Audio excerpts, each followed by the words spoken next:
جہاں آپ نماز پڑھیں، قرآن اگر پڑھنے بیٹھ جائیں، اس امت کے لیے اللہ اسی جگہ کو بہتر بنا دے۔ چنانچہ وہ بندہ اللہ سے ہم کلامی کرتا ہے۔ حدیث مبارکہ میں آتا ہے کہ جب بندہ پڑھتا ہے الحمدللہ رب العالمین، اللہ فرماتے ہیں حمدنی عبدی، میرے بندے نے میری حمد بیان کی۔ پھر وہ بندہ پڑھتا ہے الرحمن الرحیم، اللہ فرماتے ہیں میرے بندے نے میری ثنا بیان کی۔ ایک آیت بندہ پڑھ رہا ہوتا ہے، اس کا جواب اللہ دے رہے ہوتے ہیں۔ تو یہ اللہ سے ہم کلامی ہے۔ جیسے ہم کسی کو ٹیلی فون کرتے ہیں تو ہم کلامی ہوتی ہے، ہم بولتے ہیں پھر وہ بولتا ہے۔ یہ قرآن مجید کا پڑھنا اللہ رب العزت کے ساتھ ہم کلامی کا ذریعہ ہے۔ اس لیے صحابہ کرام کو قرآن مجید پڑھنے کے ساتھ عشق شوق سے پڑھتے تھے۔ تہجد کے وقت اگر کوئی مدینہ طیبہ کی گلیوں میں چلتا تو ہر گھر سے تہجد میں قرآن پڑھنے کی آواز اس طرح آتی تھی جیسے شہد کے مکھیوں کے بھن بھنانے کی آواز ہوتی ہے۔ پورا شہر اس وقت جاگ رہا ہوتا تھا اور لوگ اللہ کے کلام کو پڑھ رہے ہوتے تھے قرآن تہجد کی نماز میں۔ اگر کبھی ہمیں یہ لذت نصیب ہو جائے تو ہماری کوئی رات قرآن مجید کی تلاوت سے خالی نہ جائے۔ مصیبت یہ ہے کہ ہمیں قرآن مجید کی لذت آتی ہی نہیں ہے، محسوس ہی نہیں ہوتی۔ اب اگر ایک چھوٹا بچہ ہو، اس کو نکاح کی لذت کا کیا پتہ؟ اس کو اگر کہہ دیں کہ جی آپ ایک بسکٹ لے لیں اور ادھر سے باہر کہیں نہ جائیں تو وہ مطمئن ہو جائے گا۔ لیکن جس بندے کی شادی کی رات ہو، رخصتی کی رات ہو، اس کو آپ کہیں جی ہم آپ کو بہترین کھانا کھلاتے ہیں، آپ اپنے گھر نہ جائیں، وہ ہنسے گا کہ کیسے بیوقوف لوگ ہیں۔ کھانے کی لذت تو کیا ہے تعلق ہے اس لذت کے ساتھ جو میاں بیوی کو ملتی ہے۔ تو جس طرح نابالغ بچہ بلوغ کی لذتوں کو نہیں جانتا، ہم روحانی نابالغ ہیں، مجید کی لذتوں کو نہیں جانتے۔ اللہ فرماتے ہیں لا یمسہ الا المطہرون، قرآن مجید کو کوئی ہاتھ نہیں لگا سکتا سوائے اس کے جو پاک ہو۔ تو مفسرین نے معنی کی ہیں، ایک تو یہ کہ ظاہری طور پر بھی جب تک باوضو نہ ہو بندہ قرآن مجید کو ہاتھ نہیں لگا سکتا، اور دوسرا یہ کہ جب تک اس کا دل پاک نہیں ہوگا وہ قرآن مجید کے معارف تک نہیں پہنچ سکتا۔ تو قرآن مجید کے معارف تک پہنچنے کے لیے دل کا پاک ہونا ضروری ہے۔ اسی لیے قرآن مجید سے جو محبت کرتے ہیں پھر ان کو قرآن مجید پڑھنے کا ایسا مزہ آتا ہے کہ دل چاہتا ہے پڑھتے رہیں پڑھتے رہیں پڑھتے رہیں۔ ایک صحابی تھے، چھوٹا سا گھر تھا، تہجد میں قرآن پڑھ رہے تھے۔ اب طبیعت مچلتی تھی کہ قرآن مجید جہر سے اونچا پڑھیں، لیکن جب اونچا پڑھتے تو قریب گھوڑا بندھا ہوا تھا، وہ گھوڑا بھڑکنے لگتا تو ڈر ہوتا کہ میرا بیٹا چارپائی پر سویا ہوا ہے، کہیں گھوڑا بھڑکے اور اس کو لات نہ مار دے، نقصان نہ ہو، تو پھر آہستہ پڑھتے تھے تو گھوڑا سکون میں آ جاتا تھا۔ پھر اونچا پڑھتے پھر گھوڑا بھڑکنے لگتا، پھر آہستہ پڑھتے ڈر کی وجہ سے، پھر اونچا پڑھتے پھر آہستہ پڑھتے، پوری رات سلسلہ گزر گئی۔ وہ فرماتے ہیں کہ جب میں نے سلام پھیرا تو میں نے دیکھا کہ کچھ روشنیاں ہیں جو میرے سر سے قریب تھیں اور وہ پیچھے آسمانوں کی طرف واپس جا رہی تھی۔ جب صبح ہوئی تو انہوں نے نبی علیہ السلام کو یہ سارا واقعہ سنایا۔ اے اللہ کے ساتھ یہ بات پیش آئی، نبی علیہ السلام نے فرمایا اگر تم قرآن پڑھتے رہتے، یہ اللہ کے فرشتے تھے، آج مدینہ کے لوگ اللہ کے فرشتوں کو آنکھوں سے دیکھ لیتے۔ تو جو قرآن پڑھتے ہیں آسمان سے فرشتے اتر آتے ہیں اس کو قرآن سننے کے لیے۔ اس لیے صحابہ رضی اللہ عنہ کو شوق تھا قرآن مجید پڑھنے کا، اتنے شوق سے پڑھتے تھے کہ اللہ کو پیار آتا تھا۔ چنانچہ ایک صحابی تھے حضرت کعب رضی اللہ تعالیٰ عنہ، ان کے بارے میں آتا ہے کہ قرآن مجید بہت اچھا پڑھتے تھے۔ ایک مرتبہ نبی علیہ السلام نے فرمایا کہ کعب مجھے سورہ بینہ سناؤ، تو کعب نے اے اللہ نبی صلی اللہ علیہ وسلم قرآن مجید تو آپ پر نازل ہوا، میں آپ کے سامنے قرآن سناؤں؟ تو نبی علیہ السلام نے فرمایا کہ ہاں مجھے ایسی حکم ہوا ہے۔ تو کعب جانو پہچان گئے کہ نبی علیہ السلام کو اوپر سے اشارہ ہوا ہے، انہوں نے سوال پوچھا، اے اللہ کے نبی صلی اللہ علیہ وسلم، اللہ سمانی، کیا اللہ تعالیٰ نے میرا نام لے کر پیغام دیا ہے؟ نبی صلی اللہ علیہ وسلم نے فرمایا، نعم اللہ سماک، ہاں کعب، اللہ نے تمہارا نام لے کر کہا۔ کعب سے کہو قرآن سنائے، محبوب آپ بھی سنیں گے، میں رب رحمان بھی سنوں گا۔ وہ کیسے خوش نصیب لوگ تھے کہ جن سے قرآن سننے کی فرمائشیں رب رحمان کی طرف سے آتی تھی۔ چنانچہ نبی علیہ السلام ایک مرتبہ سفر میں تھے، ایک جگہ پڑاؤ ڈالا تو آپ صلی اللہ علیہ وسلم نے فرمایا کہ بھئی سب لوگ تھکے ہوئے ہیں، سو جائیں، مگر 2 بندے ہوں جو پہرا دیں، ایسا نہ ہو کہ دشمن شب خون مارے اور ہمارا نقصان ہو جائے۔ تو 2 صحابی تھے، وہ تیار ہو گئے، اب سارا مجمع سو گیا، یہ دونوں جاگ رہے تھے۔ انہوں نے آپس میں بات کی کہ بھائی ہم دونوں جاگ رہے ہیں تو ایسا نہ ہو کہ ہم دونوں کو نیند آ جائے اور جو ہمارے ذمے کام ہے اس میں نقص واقع ہو جائے، تو بہتر یہ ہے کہ ایک بندہ سو جائے، ایک جاگتا رہے، پھر ایک سو جائے، وہ سو جائے، دوسرا جاگ جائے گا، تو پوری رات جاگیں گے بھی صحیح اور نیند بھی نہیں آئے گی۔ چنانچہ جو صحابی تھے وہ تو سو گئے اور دوسرے جو تھے انہوں نے جاگنا شروع کر دیا۔ پھر انہوں نے سوچا کہ میں ایسے ہی جاگ رہا ہوں تو کیا فائدہ، بہتر ہے کہ میں 2 رکعت نفل پڑھ لوں اور اللہ کا قرآن پڑھ لیتا ہوں۔ چنانچہ انہوں نے 2 رکعت کی نیت باندھی اور سورہ کہف کی تلاوت شروع کر دی۔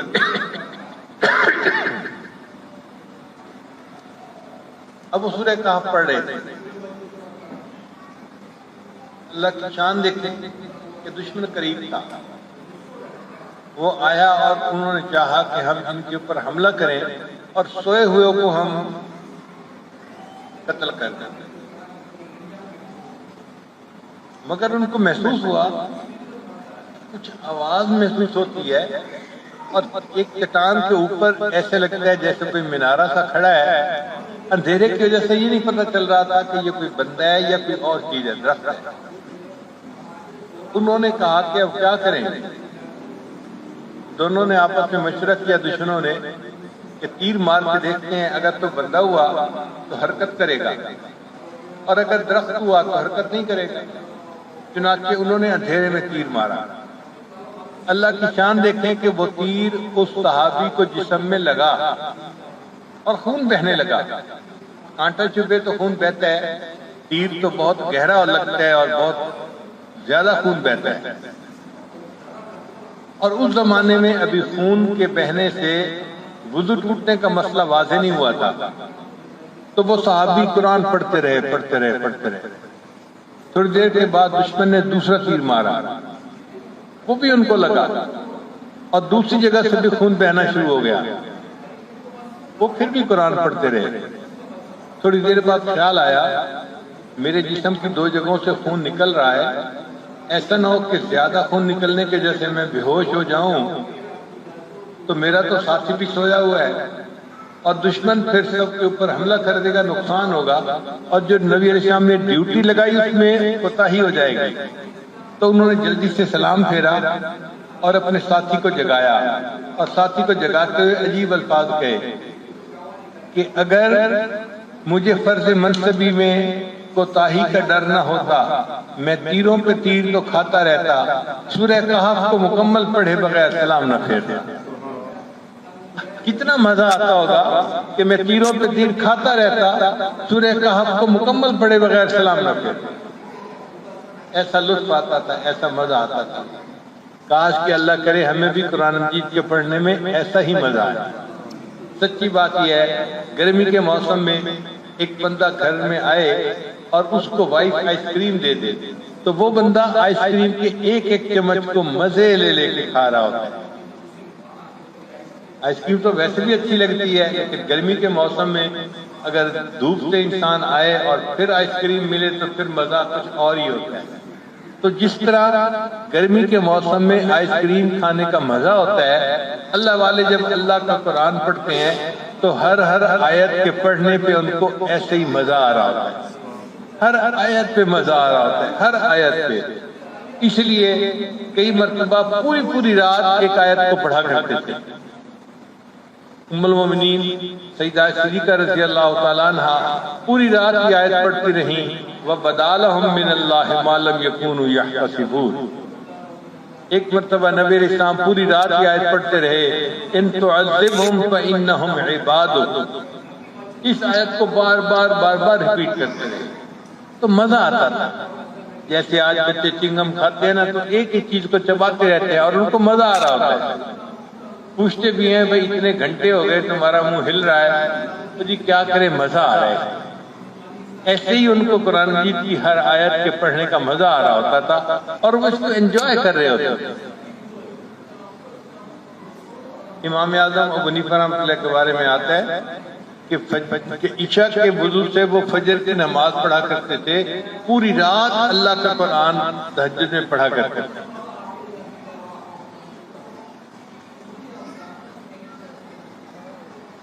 وہ زمانے میں معزز سے مسلمان ہو کر ہم ہوئے خار تارک قرآن ہو کر۔ وہ مسلمان ہو کر عزت پا گئے کیونکہ ان کو قرآن سے محبت تھی اور قرآن مجید نے ان کو عزتیں دی تھی۔ آپ غور کیجئے، اگر آپ کسی جگہ ٹیکسی کھڑی دیکھیں تو آپ فوراً سمجھ جائیں گے کہ یہ مسافروں کو ایک جگہ سے دوسری جگہ لے جانے والی مشین ہے۔ اگر آپ بس کھڑی دیکھیں تو آپ سمجھ جائیں گے یہ اسکول کے بچوں کو ایک جگہ سے دوسری جگہ پہنچانے والی بس ہے۔ اگر آپ ٹرک کو کھڑا دیکھیں تو سمجھ جائیں گے کہ یہ سامان کو ایک جگہ سے دوسری جگہ پہنچانے والی گاڑی ہے۔ اور اگر آپ کرین کو کسی جگہ کھڑا دیکھیں فوراً پہچان جائیں گے یہ بھاری چیزوں کو نیچے سے اٹھا کر اوپر پہنچانے والی مشین ہے۔ تو جس طرح کرین بھاری چیزوں کو زمین سے اٹھا کر اوپر پہنچاتی ہے، قرآن مجید بھی اللہ رب العزت نے ایک کلام بھیجا ہے یہ گرے پڑے لوگوں کو نیچے سے اٹھا کے عزتوں کے مقام پہ پہنچا دیتا ہے۔ جو بندہ قرآن مجید کی اب کے ساتھ محبت کر لے گا، دوستی کر لے گا، قرآن مجید کی تعلیمات کو اپنے اوپر لاگو کر لے گا اور اس کو کثرت کے ساتھ پڑھے گا، اللہ اس کو عزتیں دے گا۔ ان اللہ یرفع بہذا الکتاب اقواما، اللہ تعالیٰ اس کتاب کے ذریعے قوموں کو بلندی عطا فرماتا ہے۔ کوئی فرد اگر قرآن مجید پر عمل کرے گا تو فرد کو عزت ملے گی، کوئی قوم اگر اس پر عمل کرے گی تو اللہ قوم کو عزت عطا فرمائے گا۔ چنانچہ حضرت عمر رضی اللہ تعالیٰ عنہ کا واقعہ ہے، اپنے زمانہ خلافت میں فوج کے ساتھ مکہ مکرمہ ایک پہاڑی سے اتر رہے تھے، نیچے ان کی نظر پڑی تو وہ رک گئے۔ دوپہر کا وقت تھا، چلچلاتی دھوپ تھی، ہر بندہ پسینے میں شرابور، تو دھوپ میں کھڑا ہونا بڑا مشقت۔ تو ایک جو قریب ساتھی تھے انہوں نے کہا امیر المومنین خیر تو ہے، آپ یہاں پر کھڑے کیا دیکھ رہے ہیں کہ آپ کی وجہ سے لوگوں کو اتنی تکلیف ہے؟ تو امیر المومنین نے فرمایا کہ میں اس وادی کو دیکھ رہا ہوں جہاں اسلام لانے سے پہلے میرا والد خطاب مجھے بھیجتا تھا اونٹ چرانے کے لیے، اور مجھے اونٹ چرانے کا طریقہ نہیں آتا تھا، اور میرے اونٹ خالی پیٹ واپس جاتے تھے تو شام کو میرا والد خطاب مجھے جھڑکی دیتا تھا، مجھے ناراض ہوتا تھا، کہتا تھا عمر تو بھی کیا زندگی گزارے گا، تجھے تو اونٹ چرانے کا طریقہ بھی نہیں آتا۔ میں اس وقت کو یاد کر رہا ہوں جب عمر کو اونٹ چرانے کا طریقہ یاد نہیں آتا نہ تھا، اور آج اس وقت کو دیکھ رہا ہوں جب اسلام اور قرآن کے صدقے اللہ نے عمر کو امیر المومنین بنا دیا۔ تو اللہ اس طرح بندے کو عزتیں عطا فرماتے ہیں۔ اس دنیا میں جس کو عزت ملی، آپ اس کے حالات پڑھ کے دیکھ لیں، وہ قرآن مجید کا عاشق ہوگا۔ جس کو عزت ملی، سیدنا صدیق عنہ پوری امت میں سب سے آگے نکل گئے۔ حدیث پاک میں آتا ہے کہ وہ قرآن مجید پڑھنے میں باقی صحابہ سے آگے نکل گئے، قرآن مجید پڑھتے رہتے تھے اور اس کے معنی کو سمجھ کے روتے رہتے تھے۔ اس لیے سیدہ صدیق پر جب بہتان لگا تھا تو نبی علیہ السلام جب ان کے گھر گئے تو ابو بکر صدیق اس وقت بیٹھے قرآن کی تلاوت کر رہے تھے۔ یہ قرآن مجید دلوں کو تسلی دے دیتا ہے۔ کوئی اداس بندہ ہو، کوئی پریشان بندہ ہو، وہ بیٹھ کے اللہ کا قرآن پڑھے، قرآن مجید اس کے دل کو سکون دے دیتا ہے، اس کے دل کو تسلی دے دیتا ہے۔ حضرت عمر لانو عاشق قرآن تھے، حضرت عثمان غنی عاشق قرآن تھے، اور حضرت علی لانو عاشق قرآن تھے۔ اللہ نے دیکھو ان کو خلفائے راشدین بنا دیا۔ اس کے بعد اگر آپ دیکھیں تو 4 ائمہ جو گزرے، ائمہ فقہا، امام مالک رحمۃ اللہ علیہ عاشق قرآن تھے، امام احمد بن حنبل تو عاشق قرآن تھے، اور ان کی تو قصے بڑے مشہور ہیں کہ مسئلہ خلق قرآن میں انہوں نے کتنی قربانیاں دی۔ پھر امام شافعی رحمۃ اللہ علیہ عاشق قرآن تھے، اور امام اعظم ابو حنیفہ رحمۃ اللہ علیہ تو بڑے عاشق قرآن تھے۔ رمضان شریف میں 63 قرآن مجید روزانہ یعنی رمضان شریف میں پڑھا کرتے تھے، 1 قرآن دن میں، 1 قرآن رات میں، یہ 60 ہو گئے، اور 3 قرآن مجید تراویح میں پڑھا کرتے تھے، تو 63 قرآن مجید رمضان شریف میں ختم کیا کرتے تھے۔ امام شافعی رحمۃ اللہ اپنے بارے میں فرماتے ہیں کہ میں ایک مرتبہ حج کے بعد مکہ مکرمہ سے مدینہ گیا، مجھے راستے میں 16 دن لگے، اور میں نے 16 دنوں میں 16 مرتبہ قرآن مجید کو مکمل پڑھ لیا۔ ایک قرآن مجید کو پڑھنا ان کا معمول تھا۔ اس کے بعد آگے دیکھیں کہ اس امت میں شیخ القادر جیلانی رحمۃ اللہ علیہ کو اللہ نے بڑی عزتوں سے نوازا۔ خواجہ بن چشتی اجمیری رحمۃ اللہ علیہ، حضرت خواجہ نظام الدین اولیاء رحمۃ اللہ علیہ، حضرت خواجہ بہاؤالدین نقشبند بخاری رحمۃ اللہ علیہ، یہ سب حضرات قرآن مجید کے عاشق ہیں۔ پھر قریب کے زمانے میں حضرت مولانا الیاس رحمۃ اللہ علیہ کو اللہ نے دین کے لیے قبول کیا، اور ان کی وجہ سے تبلیغ جماعت کا جو کام چلا، آج دنیا کے بیشتر ملکوں میں اس جماعت کی وجہ سے ہدایت کا کام چل رہا ہے۔ وہ عاشق قرآن تھے، اور ان کے والد بھی عاشق قرآن تھے۔ علماء دیوبند کو اگر آپ دیکھیں تو حضرت مولانا قاسم نانوتوی رحمۃ اللہ وہ بھی عاشق قرآن تھے، حضرت شیخ الہند رحمۃ اللہ علیہ عاشق قرآن تھے، حضرت مولانا حسین احمد مدنی رحمۃ اللہ عاشق قرآن تھے، حضرت مولانا رشید احمد گنگوئی رحمۃ اللہ علیہ عاشق قرآن تھے، حضرت شیخ العزیز مولانا زکریا رحمۃ اللہ علیہ عاشق قرآن تھے۔ جن جن کو دیکھیں کہ اللہ نے ان کو عزتوں سے نوازا، یہ سب وہ لوگ تھے جو قرآن سے عشق کا درجہ رکھتے تھے، محبت کا درجہ رکھتے تھے۔ کاش کہ ہم بھی قرآن مجید سے محبت کا تعلق پیدا کر لیں۔ آج آئی پیڈ کے ساتھ محبت ہوتی ہے، کمپیوٹر کے ساتھ محبت ہوتی ہے، سیل فون کے ساتھ محبت ہوتی ہے، اور انسان ہر وقت اسے اپنے قریب رکھتا ہے، اس کو دیکھتا رہتا ہے، ہاتھ میں پکڑتا ہے، اور خون سنتا رہتا ہے۔ اگر ہمیں قرآن مجید کے ساتھ محبت ہوتی تو ہم بھی قرآن مجید کو دن میں کئی مرتبہ تلاوت کرتے۔ پورا دن گزر جاتا ہے، قرآن مجید کی تلاوت کا وقت نہیں ملتا۔ آپ غور کیجئے، کئی لوگ ایسے بھی ہیں کہ جو ہر روز اخبار پڑھتے ہیں، اخبار پڑھے بغیر ان کا دن نہیں گزرتا۔ بھئی جتنا لوگ اخبار کو درجہ دیتے ہیں، اللہ کے قرآن کو اتنا تو درجہ دے دیں کہ ہم بھی روز قرآن مجید کو کھولیں اور پڑھیں۔ بہانہ بنا دیتے ہیں جی فرصت نہیں ہوتی۔ حقیقت میں تو بات پرائورٹی کی ہے، جس کو پرائورٹی ملتی ہے اس کو ہم کر لیتے ہیں، اور جس کی پرائورٹی نہیں ہوتی ہم اس کو چھوڑ دیتے ہیں۔ کچھ ایسے بھی لوگ تھے کہ قرآن مجید کی تلاوت کے بغیر ان کا دن نہیں گزرتا تھا، روزانہ قرآن مجید کی تلاوت کرتے تھے۔ پھر اللہ رب العزت نے ان کو دنیا میں عزتیں بھی دی۔ چنانچہ قرآن مجید کا جو عاشق ہوتا ہے وہ اللہ کا محبوب ہوتا ہے، اور نبی علیہ السلام کو بھی محبوب ہوتا ہے۔ مسجد نبی کے ایک قاری تھے، ان کا نام تھا امام عاصم رحمۃ اللہ علیہ۔ ان کے منہ سے بڑی خوشبو آتی۔ ایک شاگرد ان کے پیچھے پڑ گیا، حضرت آپ کوئی الائچی منہ میں رکھتے ہیں یا کوئی اور چیز کہ آپ کے منہ سے اتنی خوشبو آتی ہے؟ کہ نہیں بھئی میں تو منہ میں کوئی چیز بھی نہیں رکھتا۔ حضرت کی اتنی جو خوشبو آتی ہے تو آخر اس کی کیا وجہ؟ انہوں نے اس کو بہت ٹالا، وہ ٹلنے والا نہیں تھا۔ تو بالآخر انہوں نے بتایا کہ بھئی مجھے ایک رات خواب میں نبی علیہ السلام کی زیارت نصیب ہوئی، تو اللہ کے حبیب صلی اللہ علیہ وسلم نے خواب میں فرمایا، عاصم تو میری مسجد میں اللہ کا قرآن پڑھاتا ہے، آؤ میں تمہارے لبوں کو بوسہ دوں۔ تو جب سے نبی علیہ السلام نے خواب میں میرے لبوں کو بوسہ دیا، تب سے میرے منہ سے خوشبو آتی۔ تو جو قرآن مجید کا عاشق ہوتا ہے اللہ کے محبوب صلی اللہ علیہ وسلم کا وہ محبوب بن جاتا ہے، اللہ کا محبوب بن جاتا ہے، اور قرآن مجید قیامت کے دن اس بندے کی شفاعت کرے گا۔ حدیث مبارکہ میں ہے کہ قرآن مجید کہے گا یا اللہ یہ بندہ دنیا میں مجھ سے محبت کرتا تھا، مجھے پڑھتا تھا، اب اگر اس کو آپ چاہے تو جنت عطا فرما دیں، اور اگر اس کو آپ نے جہنم میں بھیجنا ہے تو مجھے اپنے کلام میں سے نکال دیں۔ حدیث مبارکہ میں ہے قرآن مجید ایسا جھگڑالو ہے کہ اللہ اس کی بات کو مان لیں گے اور اس بندے کو بالآخر جنت عطا فرما دیں۔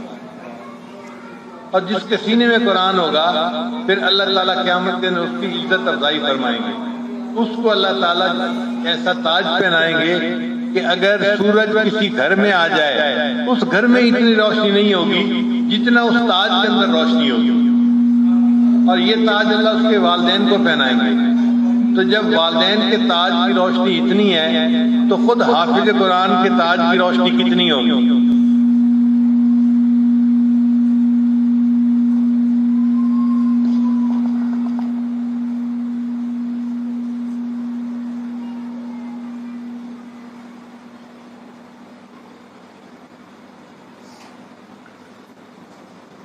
آج وقت ہے قرآن مجید کے ساتھ اپنی محبت کے آغاز کرنے کا۔ ہم ارادہ کر لیں کہ آج کے بعد ہم نے قرآن مجید کی تلاوت روزانہ کرنی ہے اور اس کو پڑھنا ہے۔ اگر تو مختلف اوقات میں جو مسنون صورتیں ہیں وہ پڑھیں، جیسے فجر کے بعد سورہ یاسین پڑھنا، مغرب کے بعد سورہ واقعہ پڑھنا، عشاء کے بعد سورہ ملک پڑھنا، تو یہ تو اور بھی زیادہ اچھا ہے۔ اور اگر ایسا نہ ہو تو جب وقت ملے جتنا ملے آپ پڑھیں، حتیٰ کہ اگر ایک صفحہ بھی آپ پڑھ سکتے ہیں ولو آیا، ایک فقرہ بھی پڑھ سکتے ہیں تو وہی پڑھ لیں، ایک فقرے کا پڑھنا بھی ہمارے لیے فائدے کا سبب ہو جائے گا۔ تو اللہ تعالیٰ خیر فرماتے ہیں ہمیں قرآن مجید کے ساتھ ایک سچی محبت کا آغاز کرنا چاہیے۔ یہ اللہ کا کلام ہے۔ آپ سوچئے اس قرآن مجید کو پڑھنے سے اللہ کتنے خوش ہوتے ہوں گے کہ میرا بندہ بیٹھا ہوا میرا قرآن پڑھ رہا ہے۔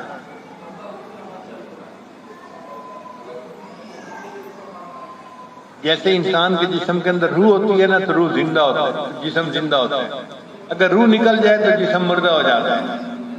اسی طرح قرآن مجید ایک معاشرے کی روح ہے، ایک قوم کی روح ہے۔ اللہ فرماتے ہیں وَكَذَلِكَ أَوْحَيْنَا إِلَيْكَ رُوحًا مِّنْ أَمْرِنَا، اللہ نے قرآن مجید کو روح فرمایا، یہ روح ہے جو ہم نے اتاری ہے۔ تو جس قوم میں قرآن مجید کی تعلیمات آ جاتی ہیں اس قوم کے اندر نئی روح آ جاتی ہے اور زندہ قوم بن جاتی ہے۔ صحابہ کرام اسی قرآن مجید کو لے کر نکلے تھے اور دیکھیں اللہ نے ان کو کیسے عزتوں کے تاج عطا فرمائے۔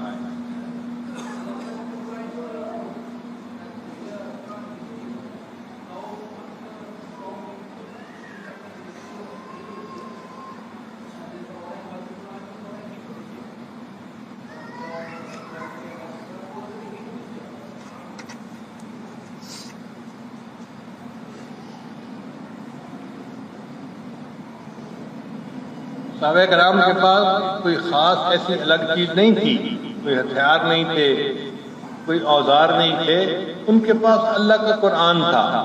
وہ قرآن مجید کو سینوں سے لگا کر نکلے اور پھر اللہ نے ان کو پوری دنیا کا فاتح بنا دیا۔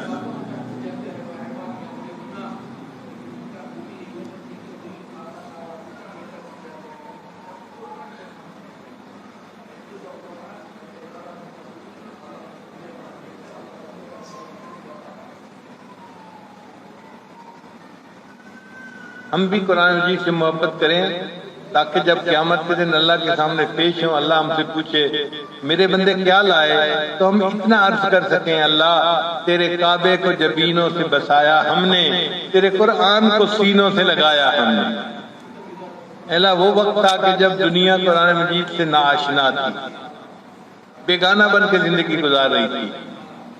مدرسے میں جا کے قرآن حفظ کرنا، قرآن کی تعلیم پانا ایک عیب سمجھا جاتا تھا۔ اللہ اس دور میں ہم نے قرآن مجید کو سینوں سے لگایا اور ہم مدرسے میں سارا دن قرآن پڑھتے تھے، حدیث پڑھتے تھے اور اس کی تعلیمات پر عمل کرنے کی کوشش میں لگے رہتے تھے۔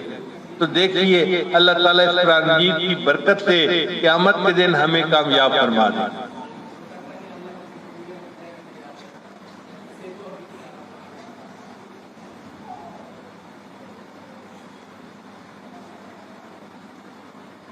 یہ قرآن مجید نسخہ شفا ہے۔ انسان کے باطن میں جتنی بیماریاں ہیں قرآن مجید کے پڑھنے سے وہ ساری بیماریاں دور ہو جاتی ہیں۔ وَيَشْفِ صُدُورَ قَوْمٍ مُؤْمِنِينَ فَإِذَا مَرِضْتُ فَهُوَ يَشْفِينِ شِفَاءٌ لِمَا فِي الصُّدُورِ هُدًى وَرَحْمَةٌ لِّلْمُؤْمِنِينَ وَنُنَزِّلُ مِنَ الْقُرْآنِ مَا هُوَ شِفَاءٌ وَرَحْمَةٌ لِّلْمُؤْمِنِينَ وَلَا يَزِيدُ الظَّالِمِينَ إِلَّا خَسَارًا۔ اللہ فرماتے ہیں قُلْ هُوَ لِلَّذِينَ آمَنُوا هُدًى وَشِفَاءٌ، کہ یہ ایمان والوں کے لیے ہدایت ہے اور نسخہ شفا ہے۔ اب دیکھیں ہم باطنی بیماریوں میں زندگی گزارتے پھر رہے ہیں اور نسخہ شفا ہمارے پاس موجود ہے، ہم اس کو استعمال نہیں کرتے، اس سے فائدہ نہیں اٹھاتے۔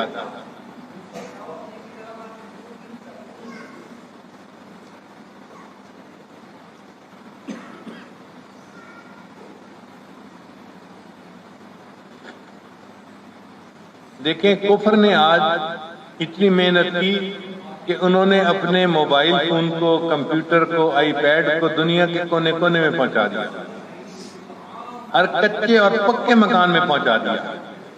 گدھے ریڈی پر ایک بندہ بیٹھا ہوتا ہے اور وہ موبائل ہاتھ میں لے کے پھر رہا ہوتا ہے۔ اگر انہوں نے اپنی جھوٹی چیزوں کو اتنا پھیلا دیا تو اللہ قیامت کے دن ہم سے بھی تو پوچھیں گے نا کہ میرے بندو تمہارے پاس تو سونا تھا، تمہارے پاس تو حقیقت تھی، سچائی تھی، میرا کلام تھا، تم نے میرے قرآن کو کہاں تک پہنچایا؟ اللہ اکبر کبیرہ۔ ایک جذبہ چاہیے، ایک محبت چاہیے جو قرآن مجید کے ساتھ ہو، اور یہ ذہن میں رکھنا کہ قرآن مجید سے محبت اللہ سے محبت کی دلیل ہے۔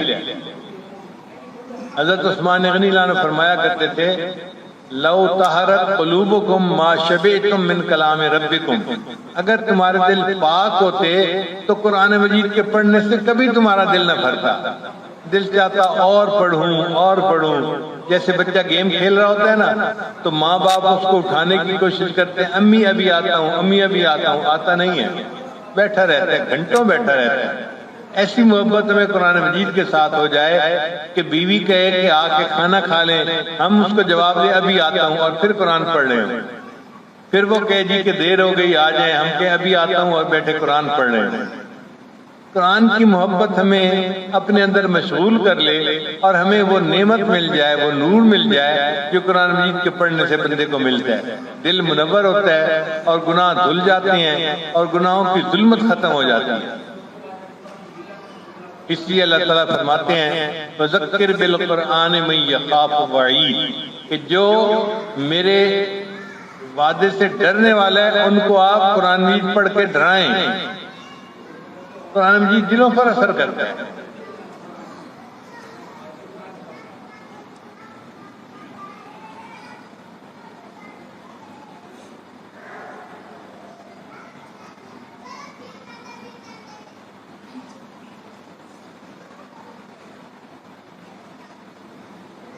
ہمارے اسلاف تو ایک منزل روزانہ پڑھا کرتے تھے۔ میں نے اپنے والد صاحب کو پوری زندگی دیکھا، ایک منزل روزانہ قرآن مجید کی 7 منزلیں ہیں، تو ہر جمعرات کو ان کا قرآن مجید ختم ہونے کی دعا ہوتی تھی۔ ہم بچے تھے، ہمیں پتہ نہیں ہوتا تھا، بس اتنا پتہ ہوتا تھا کہ آج ابو جی نے دعا کرنی ہے۔ وہ جمعرات کے دن قرآن مجید کی آخری منزل پڑھتے تھے اور ختم قرآن کی دعا کرتے تھے۔ ہر ہفتے قرآن مجید ختم کرتے تھے۔ اور کئی ایسے بھی حضرات تھے کہ جو روزانہ قرآن مجید پڑھتے ہیں۔ آج اس دور میں ایسے لوگ موجود ہیں جو ایک قرآن مجید روزانہ پڑھتے ہیں۔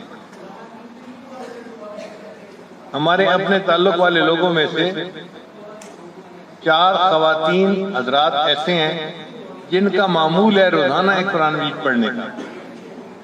اچھا بعض کی عمر تو ذرا زیادہ ہے، 40-50s میں ہے، ایک بچی ان میں سے بہت چھوٹی عمر کی ہے اور وہ بھی ایک قرآن مجید روزانہ پڑھتی ہے۔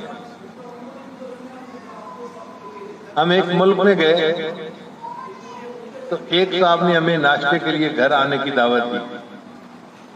ہم ان کے گھر گئے، انہوں نے واقعہ سنایا، کہنے لگے جی کہ میری بیوی کو بریسٹ کینسر ہو گیا، ڈاکٹر کو چیک کروایا تو ڈاکٹر نے کہا کہ کینسر اتنا پھیل گیا ہے کہ 1 مہینہ کے اندر اندر اس کی وفات ہو جائے گی۔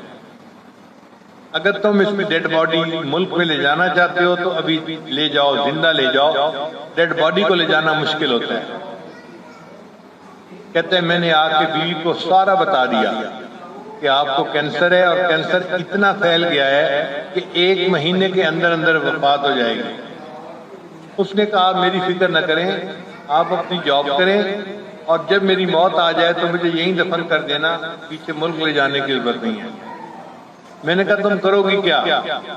کہنے لگی میرے پاس ایک شفا کا نسخہ ہے، میں وہ استعمال کروں گی۔ چنانچہ اس کی عمر لڑکی کی تھی 31 ایئر، 31 سال۔ 31 سال تو بہت جوانی کی عمر ہوتی ہے۔ اس نے ایک قرآن مجید روزانہ پڑھنا شروع کر دیا۔ اس کو ناشتے کے بعد قرآن مجید کھول کے بیٹھتی اور مغرب تک ایک قرآن مجید پورا پڑھ لیتی، پھر اس کو پانی پہ دم کر کے پانی پی لیتی۔ کہنے لگا آج میری بیوی کو 4 سال گزر گئے ہیں اور وہ اس قرآن مجید کی تلاوت کے بدلے صحت کی زندگی گزار رہی ہے۔ تو جسمانی بیماریوں کو بھی صحت ملتی ہے، روحانی بیماریوں کو بھی صحت ملتی ہے۔ یہ اللہ کا قرآن ہے، اس میں بہت منافع ہیں، ہمیں تو ابھی پتہ ہی نہیں، ہم تو واقف ہی نہیں کہ ہم کیا کیا برکتیں حاصل کر سکتے ہیں۔ جب نبی علیہ السلام نے فرما دیا تبرک بالقرآن فإنہ کلام اللہ، قرآن پاک سے برکت حاصل کرو، یہ اللہ کا کلام ہے، اللہ کی ذات بھی برکت والی، تبارک الذی بیدہ الملک، اور اللہ کا نام بھی برکت والا، تبارک اسم ربک ذی الجلال والاکرام، اور اللہ کا قرآن بھی برکت والا۔ یہ برکت والا نسخہ ہمارے گھروں میں موجود ہے اور ہم پریشان ہیں، جی دعا قبول نہیں ہوتی، جی پریشانیاں دور نہیں ہوتی۔ بھئی اللہ کے بندے، یہ قرآن مجید اللہ نے بھیجا اس لیے تو تھا، قرآن مجید کی تلاوت کریں، دعا مانگیں، اللہ ہاتھوں کو خالی نہیں لوٹائیں گے بلکہ اللہ دعاؤں کو قبول فرمائیں گے۔ مگر ایک محبت کا تعلق ہونا چاہیے، ہر عورت، ہر مرد، گھر کا ہر چھوٹا ہر بڑا قرآن مجید کے ساتھ محبت، عشق کا تعلق رکھتا ہو۔ جب یہ کیفیت ہو جائے گی پھر آپ دیکھیں کہ قرآن مجید کی برکت سے ہمارے گھروں میں نور آئے گا، سکون آئے گا، ہمارے رزق میں برکت ہوگی، ہماری عبادات میں برکت ہوگی، اور اللہ تعالی ہم سے محبت فرمائیں گے، اللہ کے محبوب صلی اللہ علیہ وسلم بھی ہم سے محبت فرمائیں گے۔ اللہ تعالی ہمیں عاشق قرآن بنا دے، حافظ قرآن بنا دے، عالم قرآن بنا دے، اللہ تعالیٰ ہمیں ناشر قرآن بنا دے، اللہ تعالیٰ ہمیں داعی قرآن بنا دے، قرآن مجید کو اللہ ہمارے دلوں کی بہار بنا دے۔ تو دعا ہے کہ اللہ تعالیٰ ہم سب کو قرآن مجید کی وہ سچی محبت عطا فرمائے کہ قیامت کے دن قرآن مجید ہماری شفاعت کرے اور اس کی شفاعت کے صدقے اللہ تعالیٰ ہمارے لیے جنت کا فیصلہ فرما دے۔ وآخر دعوانا ان الحمد للہ رب العالمین۔